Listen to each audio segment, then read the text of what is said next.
નમસ્કાર મિત્રો, આ વિડીયોને છેલ્લે સુધી સાંભળજો અને તમામ વોટ્સઅપ ગ્રુપમાં શેર કરવાનું ભૂલતા નહીં. હું તમારો દોસ્ત શૈલેષ ભીલ.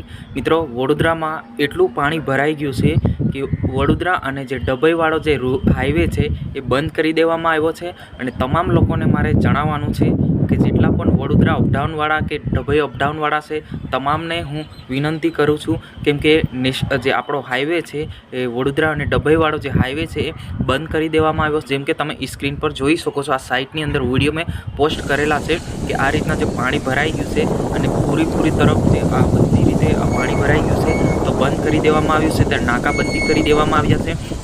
તો તમામ લોકોને હું જાણ કરું છું કે કામ વગર કે કામ સિવાય બહાર નીકળતા નહીં, કેમ કે હાલ જો આજની તારીખ પર જો આખા ગુજરાતમાં એટલો વરસાદ વરસી રહ્યો છે કે તમે વિચાર ના કરો, એટલો વરસાદ વરસી રહ્યો છે. હાલ અહીંયા પણ ચાલુ જ છે, પરંતુ આ જે ઘટના જેવો વિડીયો હોઈ શકે કે કદાચ તમને ખબર ના હોય તો તમે હાઈવે પર નીકળી પડો તો અંદાજમાં તમે ફસાઈ જશો, અધવશ્ય તમે ફસાઈ જશો. એના કારણે હું સ્પેશિયલ તમારા માટે વિડીયો બનાવીને મૂકું છું. ખરેખર મિત્રો, કેમ કે અત્યારે જોવા જઈએ તો વડોદરા જે કેટલીક સિટીમાં એટલું પાણી ભરાઈ ગયું છે કે એટલું બધું પાણી ભરાઈ ગયું કે ભાઈ કે જે હાઈવે છે એ બંધ કરી દેવામાં આવ્યો છે. તો હાઈવે પર કોઈ નીકળવું નહીં, કામ સિવાય કોઈ બહાર જવું નહીં, જેથી કરીને તમે સુરક્ષિત તમારા ઘરમાં રહો, જેથી કરીને તમે સુરક્ષિત રહી શકો છો. હાલ જોવા જઈએ તો કેટલીક ઘટનાઓ પણ સામે આવી રહી છે અને હવામાન વિભાગ દ્વારા જણાવ્યા અનુસાર તમને બતાવી રહ્યો છે કે જે હાઈવે છે તે બંધ કરી દેવામાં આવ્યો છે અને જે ડભોઈ, નસવાડી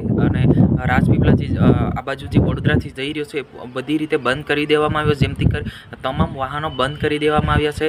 તો તમામ લોકોને હું જાણ કરું છું, આ વિડીયોને એટલો શેર કરો જેથી કરીને તમામ લોકોને આ વિડીયોના માધ્યમથી ખબર પડી શકે. તો આજની વિડીયોની અંદર બસ આટલું જ. મળીશું આપણે નેક્સ્ટ વિડીયોની અંદર. મિત્રો, તમામ આ વિડીયો તમને સારો લાગ્યો હોય, માહિતી સારી લાગી હોય તો ચેનલને સબસ્ક્રાઈબ કરવાનું ભૂલતા નહીં. જય હિન્દ, જય ભારત.